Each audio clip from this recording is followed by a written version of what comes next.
Selamat datang tingkatan 3 semua.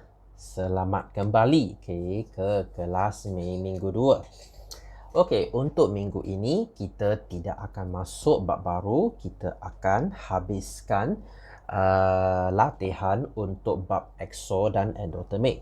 Okey, harap anda masih ingat apa yang kita sudah belajar. Okey, minggu lepas exotermik yang membebaskan haba, endotermik yang menyerap haba. Okey, senang sahaja.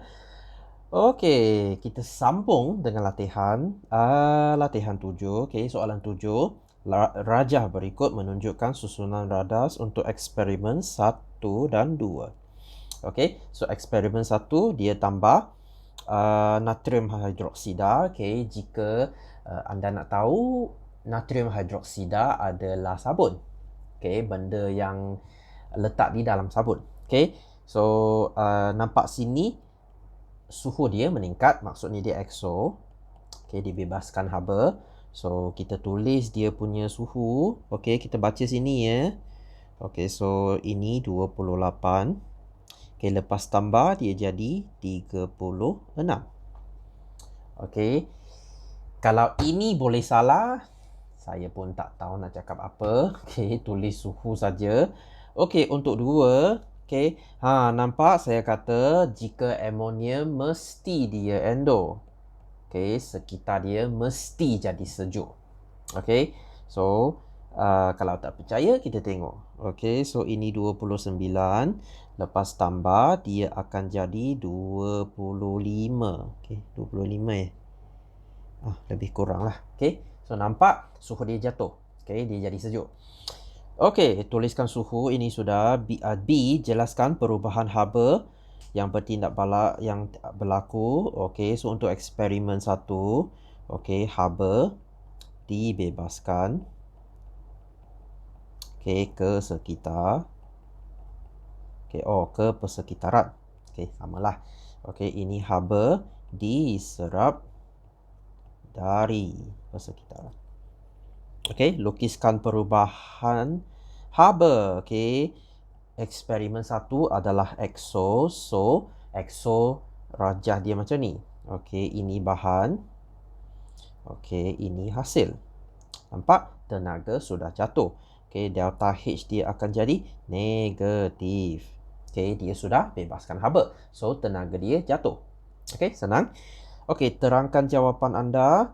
Okey, tindak balas membebaskan haba.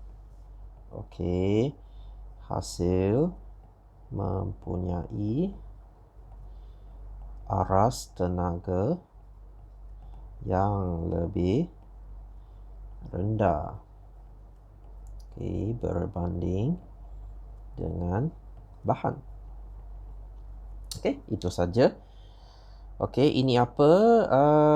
Dia panaskan kalsium karbonat. Nampak line water ni apa? Ini air kapur. Okey, jika anda ingat, air kapur ni mestilah untuk test kehadiran karbon dioksida. Okey, jika ada karbon dioksida, dia akan jadi keruh. Okey, so ini kalsium karbonat. Ini anda sudah belajar dekat bab sebelumnya. Okey, kita bakar kalsium karbonat.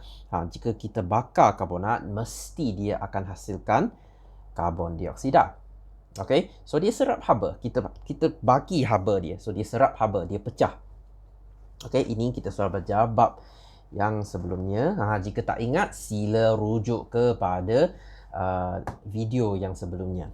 Okey, so adakah pemanasan tindak balas eksotermik atau endotermik? Okey, ini adalah endotermik. Okey, so terangkan jawapan. Okey, kalsium karbonat menyerap haba dan mengurai. Okey, mengurai maksudnya pecah. Okey, atau berurai sama mengurai kepada kalsium oksida dan karbon dioksida. Okey, so dia ada bagi air kapur, kita terang sekali. Sebab 3 markah, kita bagi saja. Okey, air kapur menjadi keruh. Okey, atau boleh kata, boleh habiskan ayat inilah. Okey, disebabkan kehadiran karbon dioksida. Okey, senang saja.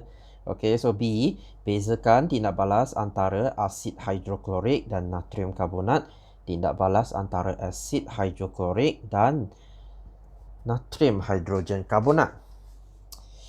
Okey, soalan ini saya rasanya dia merujuk kepada eksperimen yang kita merujuk pada minggu lepas. Itu dia. Okey, nampak sini natrium. Okey, kejap natrium karbonat dan natrium hidrogen karbonat. Okey, rasanya ini lebih kurang samalah. Okey, dua-dua pun exo. Okey, bezakan. Dia dua-dua pun exo.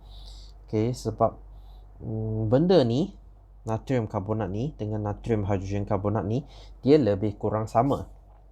Okey, so tak apa. Saya tak nak terang soalan ini sebab ada sikit keliru kan. Okey, tak ada dalam silibus kamu. Okey, kita sambung. Okey, pemanasan pita magnesium. Kita bakar magnesium. Magnesium dia serap haba. Ini adalah endo. Okey, adakah tindak balas kimia berlaku? Okey, ya. Macam mana tahu tindak balas berlaku? Sebab magnesium, okey, dia hasilkan cahaya, okey, atau api. Okey, atau boleh katakan pembakaran berlaku. Okey, so ada api, mesti ada tindak balas. Okey, so apakah kesimpulan yang dapat dibuat daripada tindak balas ini? Magnesium adalah logam reaktif? Tidak, ini merujuk kepada bab yang sebelumnya. Okey, tindak balas adalah eksotermik? Tidak, dia serap haba. Ini adalah endotermik. Nampak? Dua-dua ni mesti ada satu yang betul. Okey, mempunyai takat lebur, okey, dia tak lebur, okey, tak berkaitan. Okey, 9, pack panas. Okey, pack panas. Okey, so jadual berikut menunjukkan perubahan suhu untuk tindak balas P, Q dan A. Okey, sekarang dia buat 3 eksperimen. Okey, untuk P, suhu awal dia 15, okey, akhir 20. So dia sudah tambah 5. Untuk Q dia tambah 3. Untuk R dia tambah 10. Okey, apakah suhu akhir untuk Q? Okey, 13 tambah 3, kamu dapat 16. Okey, namakan tindak balas yang membebaskan haba. Bebaskan haba kita sebut eksotermik. Kan senang. Okey, so C, tindak balas yang manakah sesuai dijadikan pack panas? Okey, mestilah R. Sebab kenapa? Sebab R dia bebaskan haba yang paling banyak. Okey, so tambah 10, ini okey, dia bagus. Okey, dia akan jadi 10. Sebenarnya 10 pun tak kuat sangat. Okey, apa lagi 3? Okey, mesti kamu tak rasa. Okey, so R ni paling sesuai. Okey, so D, pack panas segera kerap digunakan untuk memanaskan badan di iklim sejuk atau untuk merawat kecederaan dengan haba. Apabila pack panas ditekan, ia menjadi panas. Okey, apakah jenis tindak balas? Aduh, ini soalan senang sangat. Ini eksotermik. Okey, terangkan bagaimana pack panas berfungsi. Okey, apabila ditekan, okey, dua bahan kimia di dalamnya, okey, bercampur, okey, dan melakukan tindak balas eksotermik. Okey, so sekitar jadi panas. Okey, itulah fungsi dia. Okey, dia senang saja. Konsep dia senang saja. Okey, kita sudah terangkan minggu lepas. Okey, kalau dia ada satu filem dekat tengah. So dia ada dua ruang. So jika bila anda tekan, dia pecah. So dia campur, dia jadi panas. Okay, sama dengan pack sejuk. Fungsi dia walaupun tak sama, tapi konsep dia sama. Okay, dia ada dua jenis bahan kimia yang belum campur. Kita nak campurkan. Okay, jika seketika kita nak guna. Okay, so 10, David perlu melakukan pelatihan untuk acara pelarian. Ketika pelatihan, dia mengalami kekejangan otot. Okay, dia cramp. Okay, so dia menggunakan pack sejuk untuk mengurangkan kesakitan. Okay, so dia ada 3 lapisan. Okay, so satu dia pepejal amonium nitrat. Nampak sini? Jika kita nampak amonium, mesti dia endo. Kan dia nak buat pack sejuk, mestilah endo kan. Okay, so ada lagi satu lapisan filem nipis. Rasanya dia dekat tepi. Okay, ada air. Okay, air ni dekat sini. Okay, amonium nitrat ni dekat sini. Dia asing. Bila kita guna, kita tekan, dia pecah, dia campur, dia jadi sejuk. Okay, konsep dia senang sahaja. Okey, pack sejuk perlu ditekan sebelum guna untuk memecahkan lapisan filem nipis amonium nitrat dan air. Apakah yang berlaku apabila lapisan filem nipis dipecahkan selepas ditekan? Okey, amonium nitrat bercampur dengan air. Okey, satu makas saja, jangan panjang-panjang. Okey, tak payah panjang lebar, satu makas saja. Namakan jenis tindak balas, ini adalah endotermic. Okey, C, terangkan bagaimana pack sejuk segera berfungsi berdasarkan jawapan anda. Okey, so ini endotermic. So kita terangkan. Okey, boleh kata tindak balas ini. Okey, tindak balas ini menyerap haba dari persekitaran. Okey, so point 2, suhu persekitaran menurun. Okey, so dia jadi sejuk. Okey, boleh kata kesejukan. Okey, digunakan atau ditekan. Okey, ditekan pada otot. Okey, pack sejuk ni saya rasa dia lambat. Okey, kalau kamu nak, kamu terus beli spray tu, itu lagi sejuk. Okey, itu kalau tak salah dia boleh sampai kosong. Okey, sesejuk ais. Okey, kalau kamu nak pack sejuk dekat rumah, senang saja. Kamu beli kacang hijau. Okay, satu pack kacang hijau, kamu letak dalam freezer. Itu saja. Kalau kamu nak guna, kamu keluarkan. Itulah pack sejuk. Okay, tapi kenapa kita nak guna pack sejuk ini? Sebab ini cepat. Okay, kita terus beli, tekan saja dia boleh guna. Okay, yang kacang hijau kita kena letak freezer lagi. Okay, so D, nyatakan satu bahan lain boleh digunakan di dalam pack sejuk. Segera menggantikan amonium nitrat. Okay, banyak pelajar, dia tengok soalan ni, dia kelam kabut.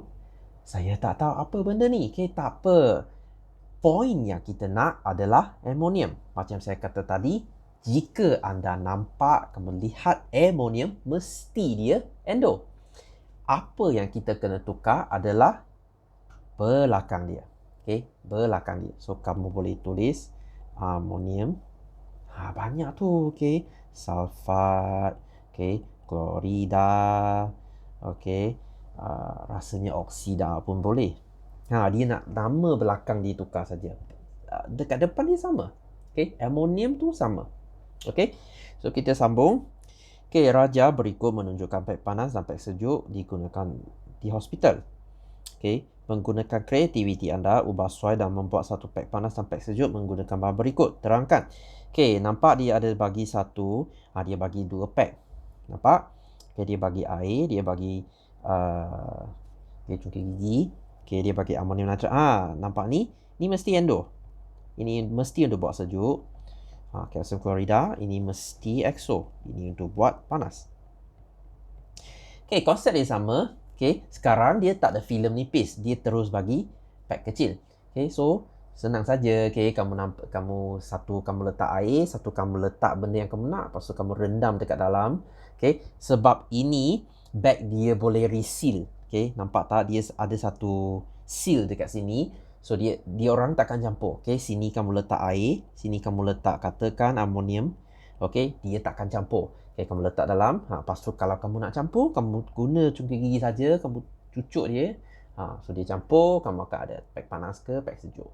Okay, so konsep dia macam ni. Okay, ni lah soalan kebat dia. Okay, senang saja. Okay, so kita terangkan. So 4 markah. So 2 markah untuk pack panas. Okay, biasanya plan dia macam ni lah.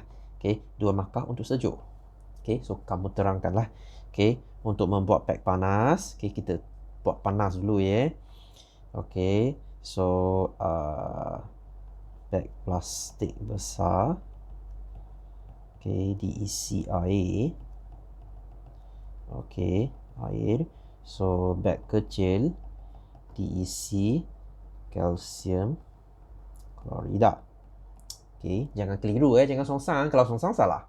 Okay, so kalsium klorida ni tak ada amonium, mesti dia exo. Kan? Saya dah kata amonium tu mesti endo.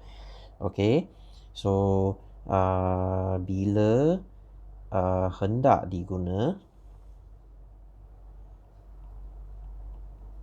okay, so cucuk, okay, cungkil gigi, cucuk dengan cungkil gigi. Okay, bag kecil. Okay, supaya kedua-dua bercampur. Okay, so dia tindak balas exothermic. Dia akan hasilkan haba. Okay, saya tulis untuk panas saja. Sejuk, tulis sendiri. Okay, banyak line dia bagi, mesti cukup guna. Okay, so kita sambung. Okay, 12. Rajah berikut menunjukkan tindak balas termite. Okay, kita sudah belajar ni. Benda yang kuat sangat bakar tu. Okay, kita guna untuk rosakkan kereta kebal. Jika anda masih ingat. Okay, iaitu pemanasan ferrum oksida, sebut aluminium dan pita magnesium. Okay, adakah tindak balas termite, tindak balas exo atau endo? Okay, exo. Okay, exo ni satu markah. Okay, terangkan. Okay, so sebab dia bebaskan haba, okay, ke persekitaran. Okay, so suhu persekitaran meningkat. Itu saja. Okay, 3 markah. Okay, so dia guna untuk bakar. Nampak? Dia nak bakar rel kereta api tu. Okay, terangkan aplikasi tindak balas termite diraja. Okay, so termite ni, okay, tindak balas, okay, exothermic. Okay, so dia hasilkan banyak haba. Okay, atau haba yang tinggi. Okay, digunakan untuk mencairkan, okay, besi rel atau, okay, rel sama dengan landasan lah. Okay, maksud sama, landasan kereta api. Okay, itu saja. Okay, 13. Nadia merendamkan pakaian dalam seduk pun cuci. Okay, dia nak cuci baju. Beberapa minit kemudian dia mendapati bahawa tangannya berasa panas. Sebab seduk pun cuci ni bila kita campur, dia akan naikkan suhu. Okay, macam saya kata, jika kamu tambah apa dekat air pun, mesti dia ada perubahan haba. Kamu tambah garam pun, suhu dia akan naik walau berapa sedikit. Mungkin 0.1, 0.2. Kamu tak rasa, tapi dia ada. Okay, so jelaskan tindak balas yang berlaku di situasi ini. Okay, ini adalah exothermic. Okay, so haba dibebas. Okay, suhu persekitaran meningkat. Okay, so gambar berikut menunjukkan kumbang bombardier. Dia sejenis kumbang. Okay, dia macam bom. Okay, dia akan kentut. Lepas tu dia kentut, dia ada gas beracun. Okay, macam racun gila. Okay, so kumbang ni membebaskan semburan panas dan protoksik terhadap mangsa yang menyeranginya. Okay, so dia sejenis, dia macam self defense. Okay, dia nak pertahankan diri. Okay, apakah jenis tindak balas yang membolehkan serangga tersebut membuat semburan tersebut? Ni mesti EXO lah. Okay, berikan 2 contoh proses menggunakan tindak balas yang digunakan. Okay, apa lagi yang kita guna EXO? Bebaskan haba. Okay, pembekuan ais. Okay, banyak contoh kita tak belajar. Lagi apa? Pembakaran. Okay, pembakaran apa? Bahan api lah, suka hati. Okay. Okay, letupan bom. Jelaskan jenis tindak balas. Ini mesti EXO sebab bom tu panas. Beri 1 contoh melibatkan pembebasan tenaga. Banyak tu. Okay, so pembekuan ais. Okay, so air, bebaskan haba ke persekitaran. Okay, suhu air menurun. Okay, air membeku pada takat beku. Itu saja. Okay, so C, sejenis bahan kimia ditambah ke dalam air. Pada pendapat anda, apakah tujuan bahan kimia tersebut? Terangkan. Okay, so bahan kimia ni mesti dia dia mesti endo. Okay, bahan kimia ni dia serap haba. Okay, so bahan kimia. Okay, menghasilkan. Okay, jangan menghasilkan. Okay, melakukan. Okay, tindak balas endotermik. Okay, so haba diserap dari air. Okay, so air, suhu air, okay, menurun, okay, membeku menjadi ais. Okay, walaupun kamu kata, cikgu saya tak faham soalan ni, dia macam kamu tak pernah belajar, tapi ini soalan dalam bentuk kebat. Okay, mesti dia akan kaitkan dengan benda yang sudah anda belajar. Okay, dia tak lari jauh tu. Okay, so cuba fikir. Okay, kalau nampak soalan macam ni, cuba kamu fikir. Jangan kata, ini saya tak pernah belajar, ni mesti cikgu yang nak kelirukan saya. Okay, bukan. Okay, cuba fikir. Okay, so itu saja untuk minggu ini. Okay, kita sudah habis bab EXO dan endo. Okay, untuk minggu depan kita ada satu lagi kelas. Okay, so PKP ni akan dilanjutkan ke saya tak tahu. Okay, jika dilanjutkan mungkin kita ada 3 kelas lagi. Okay, siapa tahulah kan. Okay, so itu saja untuk hari ini. Okay, harap bermanfaat. Harap video ini dapat membantu walau seberapa sedikit pun. Okay, sekian dari saya. Kita jumpa lagi minggu depan. Okay, ciao.